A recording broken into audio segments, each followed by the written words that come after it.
a looming strike. Could not have come at a worse time. Massive consequences for our economy. This is not a very good news. Tens of thousands of railroad workers ready to walk off the job. That's what we're fighting for, is to quality of life. Tonight, we're going in depth, showing you how this strike would impact your pocketbook. The prices are going to go up.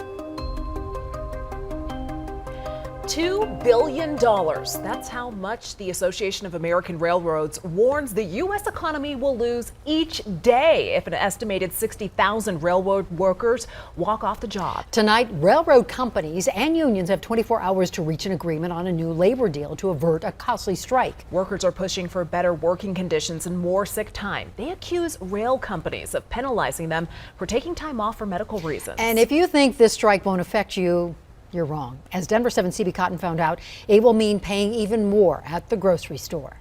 And that's right, absolutely. This could mean bare store shelves, a delay in the shipment of new cars, the cancellation of commuter routes, and higher inflation. There's still a chance for a potential strike to be averted, but if it's not, an economist tells me there are things we should all do now to prepare our wallets.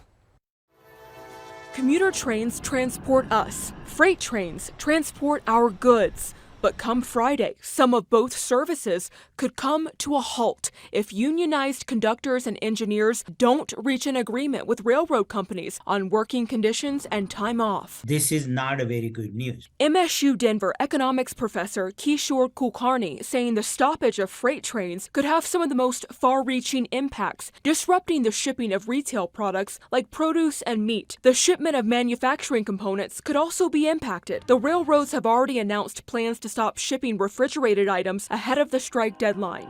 Kulkarni says any new supply chain disruptions would undoubtedly increase inflation on consumers who've already been paying record high prices for essentials. Within November and December, when all of us will start spending more, prices as it is are expected to go up. According to a report released this month by the Association of American Railroads, a trade group who lobbies on behalf of rail companies, a potential strike could cost the U.S. economy more than $2 billion a day. As the potential strike looms, Kulkarni says the only way to prepare is to guard your wallet starting now. I had to find ways to lower my consumption. I will cut down on my travel. I will cut down my vacations. I will cut down on my presence in the holiday season too, because it does look like we will be paying a little bit more than we usually do for all our presents in Christmas.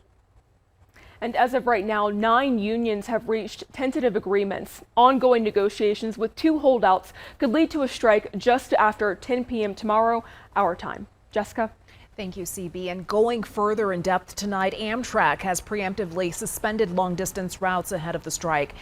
While Amtrak is not involved in the negotiations, a strike could impact its tracks. Routes affected include the California Zephyr, which comes through Denver's Union Station, and the Southwest Chief, which travels through the southeast corner of our state. And we did some digging on the history of railroad strikes and found in the last 150 years, the Library of Congress lists at least 4 major events, all of which involved thousands of workers who called for better working conditions. So first, the Great Railroad Strike of 1877, which lasted for almost 2 months. Then in 1886, the Knights of Labor Union called for the Great Southwest Railroad Strike. The Pullman strike also took place less than a decade later. That was in 1894. And then in 1922, about 400,000 workers walked off for about 3 months in the railroad shop worker strike. There was also a strike in 1992. That one lasted just 2 days, and it came to an end when President George H.W. Bush signed into law banning the strike. New tonight, an 89-year-old woman and her 12-year-old grandson have serious injuries after they were attacked by 2 pit bulls in their backyard in Golden. Police say the boy called police from a neighbor's home as his grandmother continued to be attacked. Police say officers had to use tasers and beanbag rounds just to keep distance between them and the dogs as they tried to rescue the woman. Eventually, more officers had to be brought in just to get her to safety. The boy was airlifted to Children's Hospital for his injuries. His grandmother was taken to St. Anthony's Hospital. Police say the dogs involved in the attack are contained and no longer a threat to the public. Aurora City Council members are pushing for a moratorium on any new sedatives used by Aurora fire paramedics. Now, the use of sedatives came into the spotlight following the death of Elijah McClain. As you know, McLean died in 2019 after paramedics injected him with a large amount of ketamine. 3 police officers and 2 Aurora fire paramedics are facing criminal charges in his death. Well, the city has since banned ketamine. But last month, Aurora's medical director introduced a new rapid-acting sedative called droperidol, and that has led to concerns from the union representing Aurora fire paramedics. And now, City Councilman Curtis Gardner says he will introduce a resolution next week banning the city's paramedics from using new sedatives for 3 years. I just don't understand the timing of this. I don't understand why it's needed now. I keep hearing, well, everybody else uses it. Well, everybody else used ketamine, and we see where we're at now. Aurora Fire Rescue says it hasn't seen the resolution yet, and the agency has defended droperidol, calling it an additional option, one of the best options to care for some of our patients. It's been nearly 7 months since 5 people were found dead from a suspected fentanyl overdose inside a Commerce City apartment. And 7 months later, there have been no arrests. And now prosecutors say there's not enough evidence to bring criminal charges. Denver 7's Amy Wattis has the story. Murder for profit, that's all I care about, is it?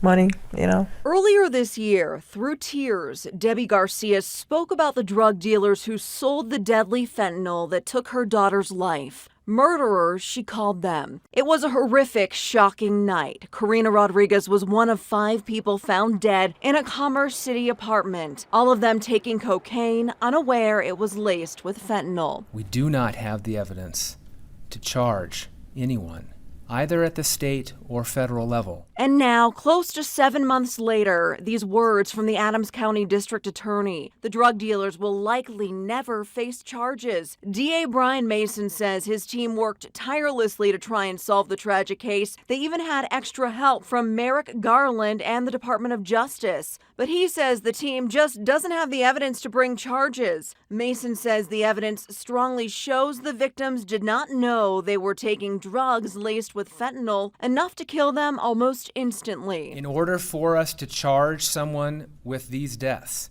we need to have an identifiable suspect who we can prove sold the drugs that were laced with the fentanyl that killed these 5 individuals. And we do not have that today. But he says that doesn't mean it won't happen eventually, stressing it all comes down to more leads, new evidence, and changing technology to help solve crimes. Mason says it's not a simple solution, especially with the prevalence of fentanyl on our streets. He says the problem is only getting worse. That's because of synthetic opioids hitting the streets that are even more dangerous and powerful than fentanyl. More and more people have become addicted unwittingly to fentanyl by taking drugs that were laced with fentanyl that they originally did not know of. And yet now they do know that they are addicted to fentanyl, and they are seeking it out. And more people are dying. And more families are left in grief and bewildered. And like Karina Rodriguez's sister, hoping the dealers face the consequences, whether they are charged or not. And I hope that someday, you know, whatever they believe in, whatever belief system they have, that they have to face that. They have to face the lives that they knowingly, you know, took away from families.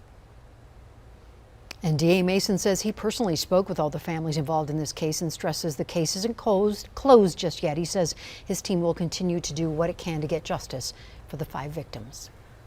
Denver Mayor Michael Hancock submitted his 2023 budget proposal to the City Council today.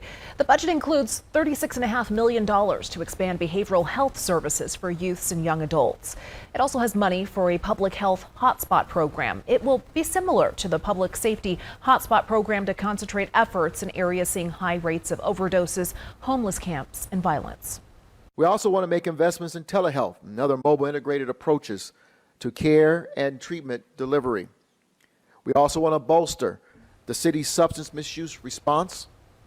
The budget will also include funding to hire more police officers and offer more training.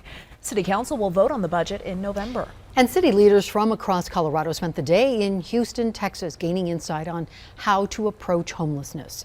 And this comes after Space City has gained national attention for moving more than 25,000 homeless people directly into apartments and houses over the last decade, reducing homelessness in their city by 63% in that time. Well, today we spoke with Aurora Mayor Mike Kaufman, who says They'll be comparing Houston's housing first approach to San Antonio's workforce approach to see what works best for the metro. We have a housing first model that says we're going to give people free housing, apartments, without any requirements, and in the hopes of stabilizing them with wraparound services when they're ready to take them, as opposed to a work first model that says we're going to provide transitional housing for them, and we're going to make requirements that they have to be sober, that they have to participate in work training or work from the very beginning. Council members will be making that trip to San Antonio in October.